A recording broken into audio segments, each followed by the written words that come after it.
दोस्तों आजकल social media पर एक खबर बहुत तेजी से वायरल हो रहा है, जिसमें ये कहा जा रहा है कि एप्स्टीन फाइल में नरेंद्र मोदी का नाम आया है और उसमें लिखा है कि अमेरिका के राष्ट्रपति डोनाल्ड ट्रंप के कहने पर प्रधानमंत्री नरेंद्र मोदी इजराइल में नाचे और गाए।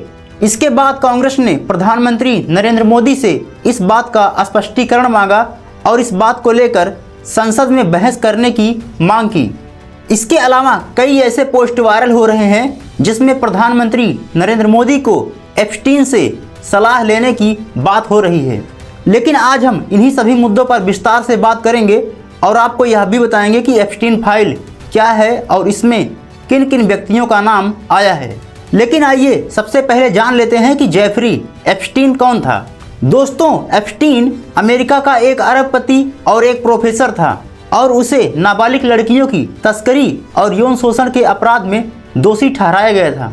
दोस्तों सबसे पहले 2008 में उसे दोषी पाया गया और लेकिन उसे जमानत दे दी गई। लेकिन फिर उसके बाद 2019 में उसे गिरफ्तार कर लिया गया और ऐसा कहा जाता है कि वह जेल में आत्महत्या कर लिया। जिसके बाद यह सवाल उठने लगा कि एप्स्टीन के साथ कौन कौन से व्यक्ति जुड़े थे।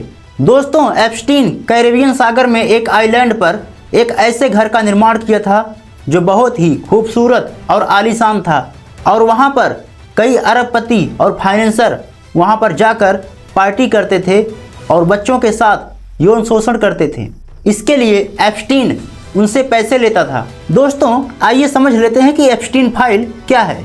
दोस्तों यह फाइल लगभग 3 मिलियन से अधिक पेज वाली एक दस्तावेज है जिसमें लाखों ईमेल और फोटोज, इसके साथ ही कई टेक्स्ट मैसेज शामिल हैं। लेकिन अभी कुछ दिनों पहले जेफरी एप्स्टीन का एक ईमेल तेजी से वायरल हुआ जिसमें लिखा था कि प्रधानमंत्री नरेंद्र मोदी इजराइल के राष्ट्रपति के साथ डोनाल्ड ट्रंप की सलाह लेकर वहां पर नाचे और गाए और यह वर्क कर गया। और इस बात को लेकर विपक्षी दलों में काफ़ी हंगामा होने लगा और कहा गया कि नरेंद्र मोदी इस बात का जवाब दें कि वह जेफरी एप्स्टीन से कौन सी सलाह ले रहे थे और एप्स्टीन से नरेंद्र मोदी का कितना पुराना रिश्ता है। लेकिन अभी हाल ही में भारत के विदेश मंत्रालय ने यह स्पष्ट कर दिया कि भारत के प्रधानमंत्री नरेंद्र मोदी इजराइल तो गए थे लेकिन जेफरी एप्स्टीन से कोई भी सलाह नहीं लिया गया था।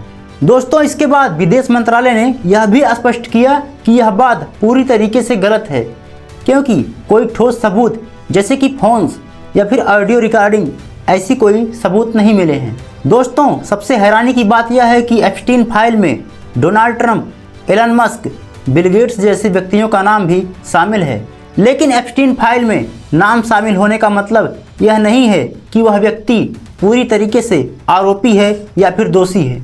और अमेरिका के सुप्रीम कोर्ट ने भी एप्स्टीन फाइल को ठोस सबूत के रूप में नहीं माना है। दोस्तों आइए अब देख लेते हैं कि कांग्रेस ने नरेंद्र मोदी पर क्या आरोप लगाया। दोस्तों कांग्रेस ने कहा कि प्रधानमंत्री नरेंद्र मोदी का नाम एप्स्टीन फाइल में होना भारत की छवि को पूरी तरीके से उसकी मान मर्यादा को ठेस पहुंचाता है। इसके अलावा कांग्रेस ने कहा कि इस मुद्दे को लेकर राज्यसभा और लोकसभा में विस्तृत बहस होना चाहिए और प्रधानमंत्री नरेंद्र मोदी इस बात का स्पष्टीकरण और सही उत्तर दें कि आखिर एप्स्टीन की सलाह क्यों ली जा रही थी, वहां पर इस बात में कितनी सच्चाई है। दोस्तों लेकिन सबसे खास बात यह है कि प्रधानमंत्री नरेंद्र मोदी का नाम एप्स्टीन फाइल में होने से वो दोषी हैं, ऐसा कांग्रेस ने सीधे तौर पर आरोप नहीं लगाया है। बाकी आप अपनी राय कमेंट में दे सकते हैं। मिलते हैं अगली वीडियो में, तब तक के लिए जय हिंद जय भारत।